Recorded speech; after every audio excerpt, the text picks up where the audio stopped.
నమస్తే అండి, నా పేరు పాటంశెట్టి సూర్యచంద్ర, జగ్గంపేట నియోజకవర్గం సామాజిక ఉద్యమకారిని. ప్రజా సమస్యల పరిష్కార పర్యటన కార్యక్రమంలో భాగంగా ప్రతిరోజు ఇంటింటికి మేము ప్రజా సమస్యలు తెలుసుకోవడం కోసం, ఆ సమస్య పరిష్కారం కోసం ప్రయత్నం చేస్తున్న నేపథ్యంలో కిర్లంపూడి మండలం సింహాద్రిపురం గ్రామంలో ఉన్నటువంటి పీతల వీర వెంకట సత్యనారాయణ 2014 సంవత్సరంలో ఎలక్ట్రికల్ పోల్ నుంచి ప్రమాదవశాత్తు జారి కింద పడిపోవడం వల్ల అతనికి ఛాతీ దగ్గర నుంచి కింద ఏ రకంగానూ పనిచేయకుండా స్పర్శ లేని పరిస్థితి.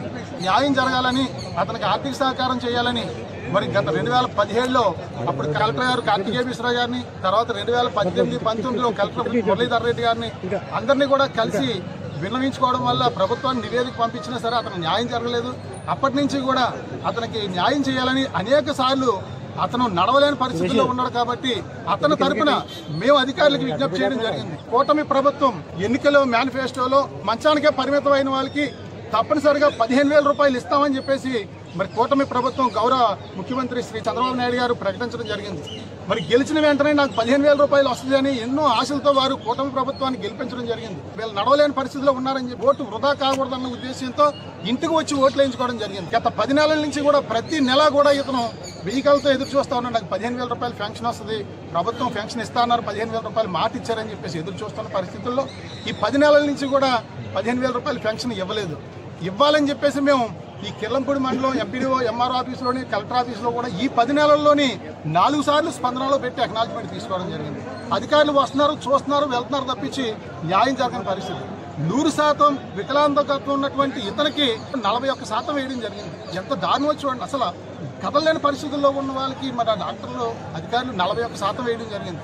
మరి మేము అడుగుతా ఉన్నాం ప్రభుత్వాన్ని, ఓటు వేయించుకోవడానికి ఇంటికి రావడం జరిగింది, ఇతని సమస్య పరిష్కారం చేయడానికి ఇంటికి వచ్చి ఇతని సమస్య ఎందుకు పరిష్కారం చేయట్లేదని చెప్పేసి అడుగుతా ఉన్నాం. పల్లి పండుగ అంటున్నారు, మంచి ప్రభుత్వం అంటున్నారు, ఇటువంటి వాళ్ళు గ్రామాల్లో ఎంతో మంది ఉన్నారు.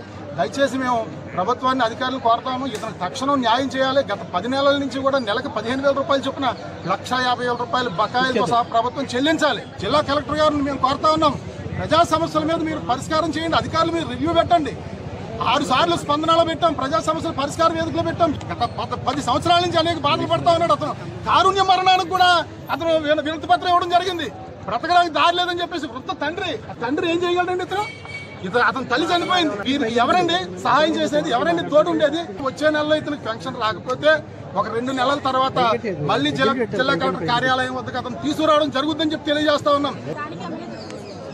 ఓట్ల కోసం వెళ్ళినప్పుడు అందరూ కనిపిస్తారు, ఓట్లు అయిపోయిన తర్వాత కనిపించారు. కూటమి ప్రభుత్వం వెంటనే స్పందించాలి, అధికారులు వెంటనే స్పందించాలి. అతను చాలా దయనీయమైన పరిస్థితిలో ఉన్నాడు, మానసికంగా కృంగిపోయినాడని చెప్పి తెలియజేస్తూ తక్షణం స్పందించాలని చెప్పి సందర్భంగా తెలియజేస్తా ఉన్నాను.